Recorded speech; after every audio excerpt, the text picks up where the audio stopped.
on, Hoppers? Today we're going to take a look at the 7 best cities in Australia. Let's go ahead and get started.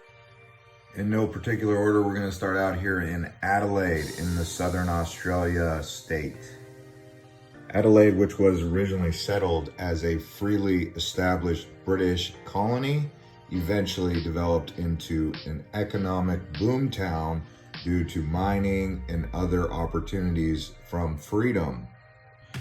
When visiting Adelaide, you'll want to visit some of the many museums they have, the Indigenous Peoples Museum, as well as the Art Museum. Check out this indoor market where they've got lots of fresh food and shopping down here. And also walking around the CBD where they have lots of food and shopping that you can enjoy. Adelaide is also considered a college town, so you're going to come across a lot of young people doing their studies. And then head down to the river. And after the river, you can go check out the wildlife at the zoo, see some koalas and kangaroos, and then head over towards the Adelaide Botanical Garden, which is actually a pretty relaxing place to hang out and walk around and enjoy an afternoon in Adelaide. After that, you can go get some fresh wine, because wine in Adelaide is amazing at the National Wine Centre.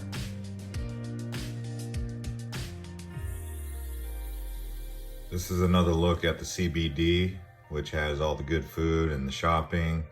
Just a place to just really relax on an afternoon, especially if you're into business. You know, people in the business world come down here and take their lunch.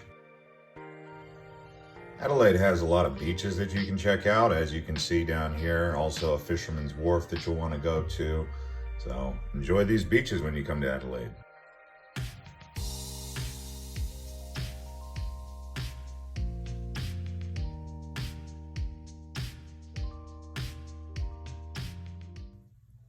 Next up on the list, we're heading over to Brisbane in Queensland, the largest city in Queensland and actually the 3rd largest city in all of Australia. Located inland on the Brisbane River, this area here has a bustling city center that you can explore with food, fine dining, nice hotels. The riverfront is a favorite of visitors and locals alike who like to take in the beautiful environment alongside this Brisbane River here. You can see they have a lot of amenities along the riverfront that you can take in and enjoy.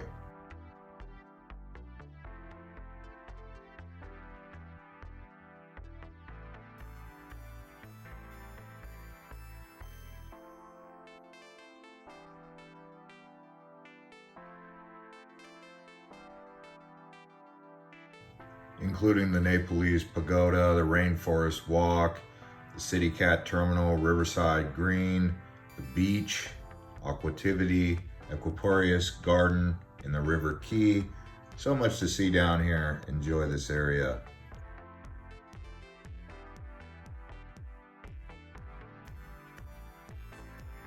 Also, Brisbane is known for its transportation system, which is quite efficient, which includes a large suburban rail network, buses, ferries that go across the river from one side to the other, and the 3rd busiest airport and seaport across Australia.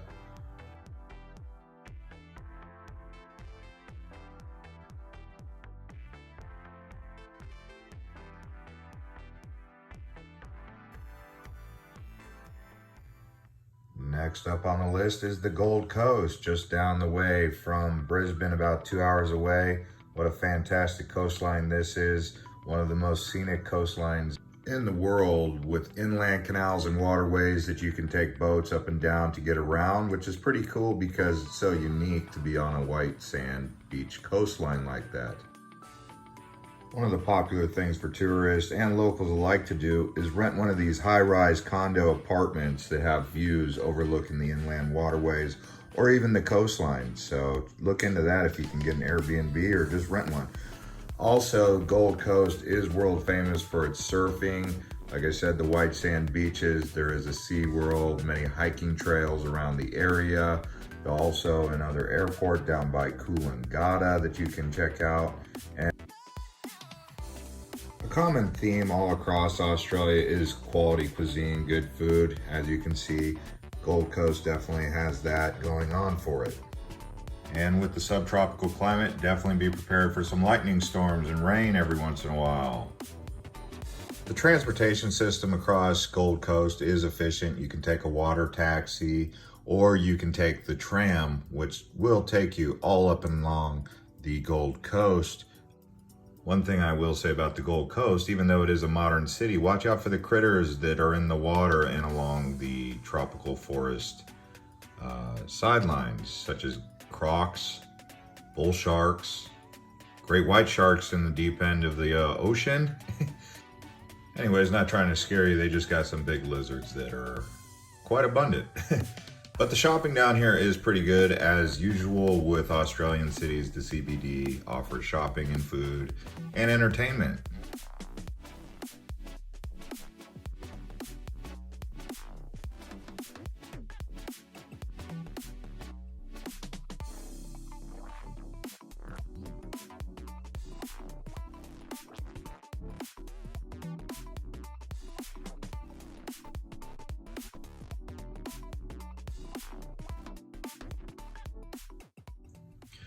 Next up on the list is Hobart on the island of Tasmania. Many people, when I was in Australia, recommended Tasmania to me.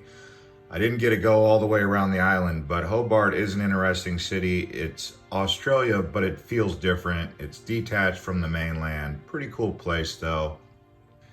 It does have more of an old world feel than the other cities that are more modern, so just keep that in mind. It's more of that kind of older, classic type city. And with that being said, in terms of the transportation system, it's not quite what it is in the other cities. The airport is rather far from the downtown city center, actually. You can take some island ferries to check out the islands. There are a couple islands you'll want to research before you come on out here. One of those islands being Bruny Island. If you're into browsing and shopping at the boutiques, you'll find that here, and lots of interesting art.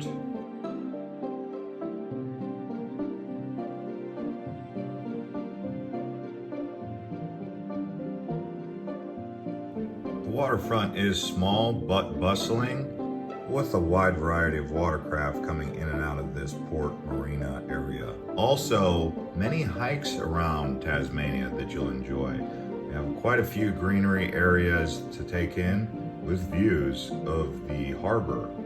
And just keep in mind, Hobart is actually the southernmost city in all of Australia, so looking directly south is Antarctica. The local brewery scene is pretty efficient and fun out here if you get a chance to take in that, have a beer or two. Also go to one of the farmers markets that's really popular, typically on the weekends.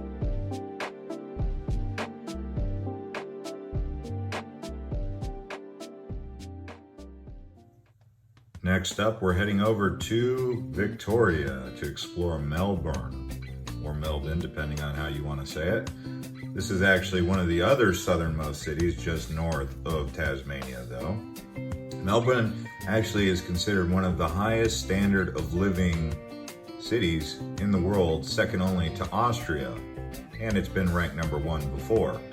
Known for its food and shopping, eclectic lifestyle, good weather depending on what you like, but every time I go there it seems a little bit chilly, even in the summertime. Although the time I was there the second time around, it was actually kind of warm and humid. A catchy little phrase that goes around Melbourne is 4 seasons in one day. You know, you'll wake up in the morning, you'll need a sweater. Then in the afternoon, it's kind of like, well, I don't know if I need my sweater anymore. And then by the time late afternoon shows up, you're like, wow, it's hot. And then all of a sudden it just cools off really quickly. Part of that is because of the Antarctic coastal waters that come up into this part of southern Australia, which is really Victoria. Melbourne does have many beaches, including this one right here, Brighton Beach. It's popular for its colorful Victorian bathing boxes, which actually are picturesque. Now the water is kind of cold. People do like to get in there, but again, there's critters in the water. So. Now heading across the Bight, we're heading over to Western Australia, which is actually one of the most isolated cities in all the world, Perth. One of my personal favorites. I really like it out here. Talk about a place that's growing and developing, but really untouched at the same time. Imagine California without all the population. That's what the coastline is like out here. I mean, that's what you're dealing with. The Wild West of Australia, beautiful beaches. The water is friendly, a couple islands that you can explore, like Rottnest Island. Anyways, taking the Cook Ferry down to Fremantle on the Swan River. And then if you get a chance to stick around the region, a lot of people recommend going down to Margaret's River. But staying in Perth is really nice too. It's modern. They have the CBD, which has, again, the classic colonial feel, but a lot of modern amenities, and I really enjoy it. It's booming, lots of development taking place down here, and I mean it. The food scene is pretty good too, can't complain about that. But because Perth is on the river, if you want the beach, you need to go down to Fremantle.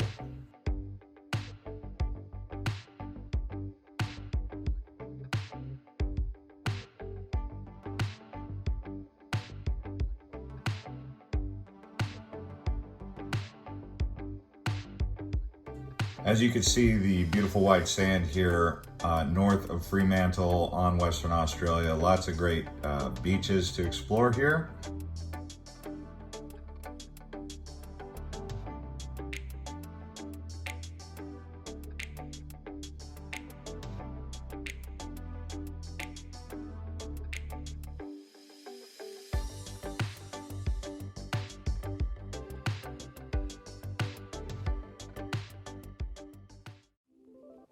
And last but not least, we're heading over to Sydney, Australia in New South Wales. So famous for its Opera House, the Sydney Bridge, Sydney Harbor.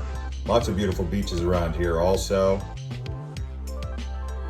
Check out the rich history with the Aborigines and Cook, Captain Cook, who discovered the area. Also walk around the historical museums, plenty of that, lots of art museums. And if you get a chance, take a ferry ride across the bay to go to one of the many beaches. There's Manly Beach, there's Bondi Beach, so many different beaches around here. Sydney is probably the largest city in all of Australia, exploring Darling Harbour, smaller circular quay, and the hubs along the waterfront. Harbour Bridge, Royal Botanic Gardens, Sydney Tower, the Skywalk, so many different places to check out. This area here is the walking area around Manly Beach.